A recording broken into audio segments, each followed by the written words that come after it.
मिठू तोता जंगल का राजा था और हरियाली तोती जंगल की रानी। राजा और रानी बहुत अच्छे थे। वो हमेशा जंगल में न्याय करते थे। यही वजह थी कि उनका जंगल बहुत खूबसूरत और हरा भरा जंगल था। एक दिन रानी अपने पुराने संदूक से एक नया चमकता हुआ हार निकालती है और उसे अपने गले में पहन लेती है। ये हार मेरी माँ की निशानी है। अब कभी भी मैं इस हार को अपने गले से नहीं उतारूंगी। रानी अपने गले में अपनी माँ का हार पहनकर बहुत खुश होती है।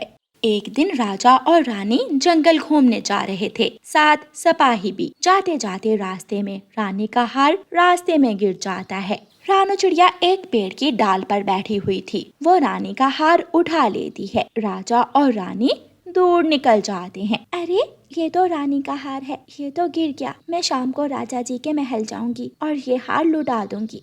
राजा और रानी जब अपने महल वापस पहुंचते हैं तो रानी के गले में हार नहीं था। रानी को जब पता चलता है तो वो परेशान हो जाती है। वो हार मेरे लिए बहुत कीमती था, लेकिन शायद अब मैं कभी भी अपने हार को देख ना पाऊंगी। उस जंगल में एक कालू कौवा भी रहता था। वो बहुत चालाक कौवा था। उसे पता चल जाता है कि रानी का हार रानू चिड़िया के पास है। वो रानू चिड़िया के पास आता है और उसे कहता है, चिड़िया चिड़िया, मैं राजा तोते के महल में जा रहा हूँ। तुम वो रानी का हार मुझे दे दो, मैं रानी को दे दूंगा। ठीक है कौवे भैया, ऐसे मुझे राजा जी के महल जाना नहीं पड़ेगा। तुम ये हार ले जाओ। रानू चिड़िया रानी का हार कौवे को दे देती है। चिड़िया का बेटा कुकू पास बैठा हुआ था।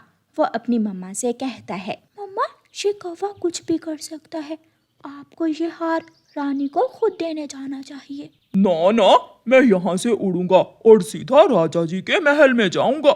ऐसे कहते हुए कालू कौवा वहाँ से चला जाता है और सीधा अपने घर जाता है। गोरी, जल्दी से सामान बांध लो, हम दूसरे जंगल जा रहे हैं। कालू जी क्यों? इस जंगल में क्या है? फिर कौवा कौवी के कान में हार वाली बात बताता है। हम यहाँ से भाग जाएंगे और रानू चिड़िया पकड़ी जाएगी। कालू जी वाह, क्या दिमाग लड़ाया है तुमने तो। कौवा और कौवी अपना थोड़ा बहुत सामान लेकर अपने घर से निकलते हैं। राजा और रानी के सिपाही जंगल में हार ढूंढ रहे थे कि मैना उन सिपाहियों को बताती है, रानी का हार चिड़िया के पास है। चिड़िया को रास्ते से रानी का हार मिला था। जल्दी चलो, हमें चिड़िया के घर जाना होगा। सिपाही जल्दी से रानू चिड़िया के घर पहुंच जाते हैं। चिड़िया, रानी का हार कहाँ है? सिपाही, वो हार तो कौवा रानी को देने महल में ले गया है। तुम झूठ बोल रही हो। तुम हमारे साथ राजा और रानी के पास चलो। मैं भी अपनी मम्मा के साथ जाऊंगी। फिर सिपाही चिड़िया और कुकू को राजा और रानी के पास ले जाते हैं। मैं सच कह रही हूँ रानी, मैंने वो हार कौवे को दे दिया था। उसने मुझसे कहा कि वो महल में जा रहा है। वो झूठ बोलकर मुझसे आपका वो हार ले गया। ये चिड़िया झूठ बोल रही है।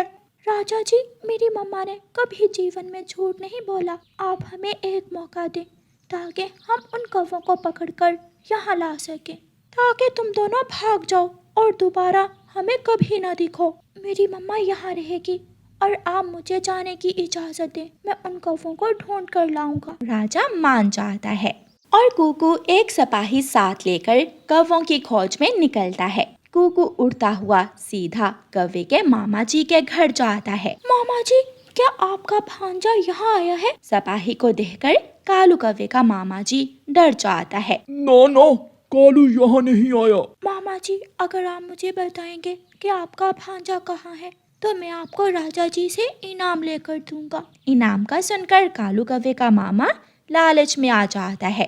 वो दोनों पति पत्नी अपने गांव वाले जंगल अपनी माँ के पास गए हैं। मेरे साथ चलो, मैं आपको वहाँ लेकर जाता हूँ।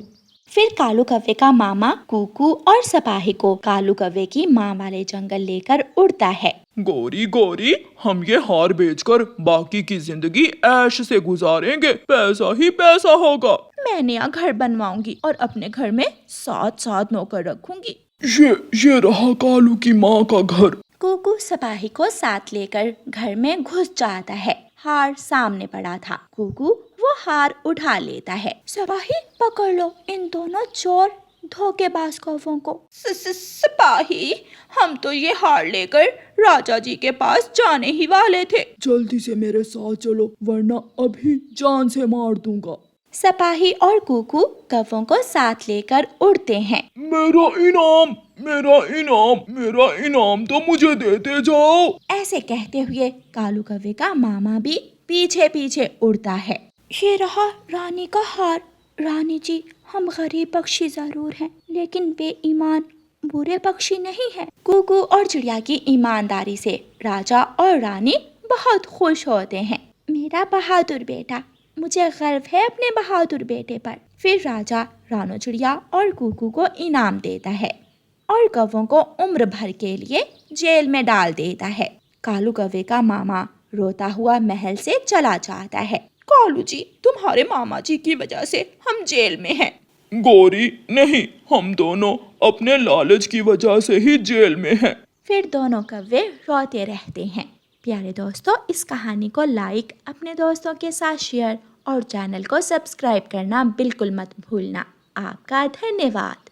तोते तोते, क्या मैं तुम्हारे पास बैठकर दाना खा लूं? नहीं नहीं, तुम मुझसे लड़ाई करती हो। तुम काली कौवी हमेशा मुझे मारती हो। ऐसे कहते हुए तोता वहाँ से चला जाता है। ये मोटी चोंच वाला तोते का बच्चा कुछ ज्यादा ही टैं टैं करने लगा है। इसका कुछ करना ही होगा मुझे। गोरी कौवी अपने घर जाती है और कालू कौवे को जाकर बताती है, मेरे कालू सुंदरपति जी, वो तोता, मोटी चोंच वाला तोता, मेरे सामने 2 गज लंबी जुबान चलाता है। अब उस हरे तोते की इतनी हिम्मत कि मेरी गौरी पत्नी जी के सामने जुबान चलाए? मैं छोड़ूंगा नहीं उसे। उसने अभी कल ही अपना नया घर बनाया है। कालू जी, उस मोटी चोंच वाले का घर ही तोड़ दो। देखती जाओ मैं करता क्या हूँ। कालू कौवा उड़ता है और अपने मामा जी के पास जाता है। मामा जी, आज की रात मुझे अपना बुलडोजर तो दो। भांजे कालू, क्या फिर किसी का घर तोड़ना है? मामा जी, वो है ना तोता, वो मोटी चोंच वाला तोता, वो गोरी के सामने बड़ी जुबान चलाने लगा है। आज रात मुझे उसका हिसाब बराबर करना है। तो फिर ये लो बुलडोजर की चाबी। कालू कौवा अपने मामा जी का बुलडोजर स्टार्ट करता है और चलता है। ये कालू कौवा इतनी रात के बुलडोजर लेकर कहाँ जा रहा है? अपने घर की खिड़की में से रानो चिड़िया कालू कौवे को देखती है। कालू कौवा सीधा तोते के घर की तरफ जाता है और जिस पेड़ पर तोते का घर था, उस पेड़ में जाकर बुलडोजर जोर जोर से मारने लगता है। ये क्या हो रहा है? ये क्या हो रहा है? हरियाली, हरियाली, जल्दी घर से बाहर चलो। तोता और तोती अपने घर से अभी बाहर निकले ही थे कि उनका घर टूटकर नीचे गिर जाता है। तोता रोने लग जाता है। कालू कौवा तोते का घर तोड़कर रुकता नहीं और बुलडोजर लेकर वापस भाग जाता है। जालिम, जालिम कौवे ने मेरा घर तोड़ दिया, वो जालिम है। मिठू जी, चुप कर जाएं। मैं भी उन कौवों के रोज रोज के जुल्म से तंग आ गई हूँ। अब मैं इस जंगल में और नहीं रुक सकती। सुबह होते ही हम किसी सुरक्षित जगह पर चले जाएंगे। कालू जी, हो गया क्या काम? हाँ, सफाया कर दिया मैंने सब खत्म कर दिया। वो पेड़ भी और पेड़ पर तोते का घर भी सब तोड़ दिया है मैंने। सुबह हो जाती है। जंगल के सभी पक्षी तोते के पास आते हैं। मैंने देखा था, वो कालू कौवा रात के बुलडोजर लेकर आ रहा था। उसे कोई रोकने वाला नहीं है। अगर ऐसे ही चलता रहा तो वो कौवे हम सबके घर तोड़कर हमें इस जंगल से ही निकाल देंगे। दोस्तों, माफ करना, हम कमजोर तोते अब और जुल्म नहीं सह सकते। हम जा रहे हैं, हम ये जंगल छोड़कर ही जा रहे हैं। तोता और तोती अपना सामान उठाकर वहाँ से चल देते हैं। तोतों को जाता हुआ देखकर सारे पक्षियों की आंखों में आंसू थे। ऐसे ही दिन गुजरते गए। कौवे और कौवी का जुल्म बढ़ता गया। एक दिन बुलबुल अपने बाग में बैठी आम खा रही थी। वहाँ गोरी कौवी अपनी सहेली पिंकी के साथ आ जाती है। मोटी बुलबुल, चल मेरे लिए और मेरी सहेली पिंकी के लिए चाय बना कर ला। क्यों जी, मैं कोई नौकरानी हूँ तुम्हारी? जाएं, अपने घर जाकर चाय पी ले। गोरी, तुमने तो कहा था कि तुमसे सब डरते हैं, लेकिन ये मोटी बुलबुल तो तुम्हें आंखें दिखा रही है। इसे तो मैं अभी सीधी करती हूँ। गोरी बुलबुल को मारने लगती है। बुलबुल का पंख टूट जाता है। मेरा पंख, गोरी, तुमने मेरा पंख तोड़ दिया है। गोरी पिंकी को लेकर वहाँ से भाग जाती है। रानो चिड़िया बुलबुल को अपने साथ अपने घर ले जाती है। बुलबुल बहन चिंता ना करें, उन कौवों को उनके बुरे कामों की सजा जरूर मिलेगी। आखिर कब तक पक्षी उन कौवों का जुल्म सहते। एक दिन जंगल के सारे पक्षी फैसला करते हैं और वो जंगल छोड़कर दूसरे जंगल की तरफ परावास कर जाते हैं। कालू कालू जल्दी बाहर आओ, देखो देखो वो सब जा रहे हैं। अब ये जंगल हमारा है, हम ही मालिक हैं इस जंगल के। कालू भी जल्दी से घर से बाहर आ जाता है।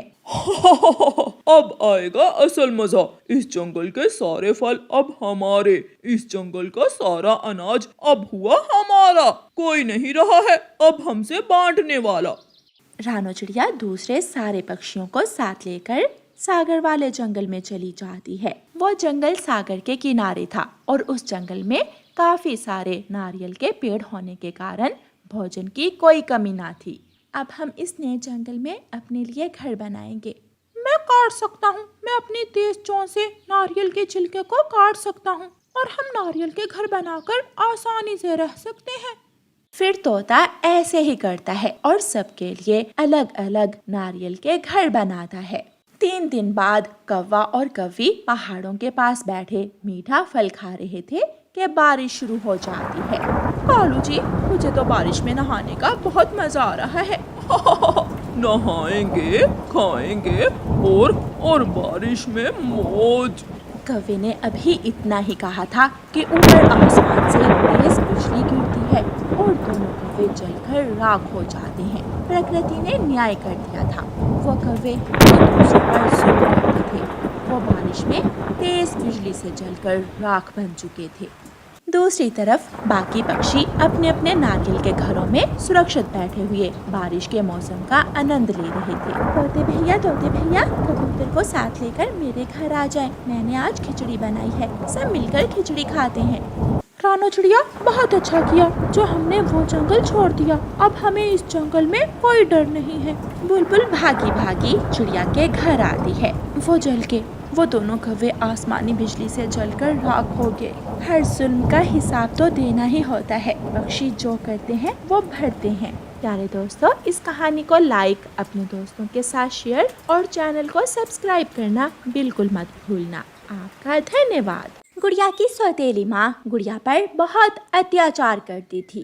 कहाँ हो, हर वक्त सोई ही रहती हो, कोई काम भी कर लिया करो। मेरे लिए फ्रिज से 1 गिलास शरबत का लेकर आओ। अभी लाई मम्मा। गुड़िया जाती है और फ्रिज से 1 गिलास शरबत लेकर अपनी सौतेली माँ को दे देती है। सौतेली माँ शरबत पी लेती है। मैं बाजार जा रही हूँ और तुम मेरे पीछे से घर की अच्छी तरह सफाई कर लेना। आज शाम मेरी बहन आ रही है। ठीक है मम्मा, मैं कर लूँगी। गुड़िया की सौतेली माँ बाजार चली जाती है और गुड़िया घर के कामों में लग जाती है।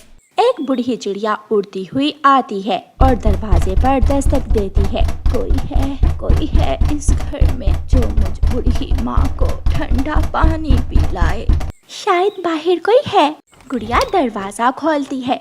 बेटी, मैं प्यासी हूँ, मुझे 1 गिलास पानी का तो ला दो।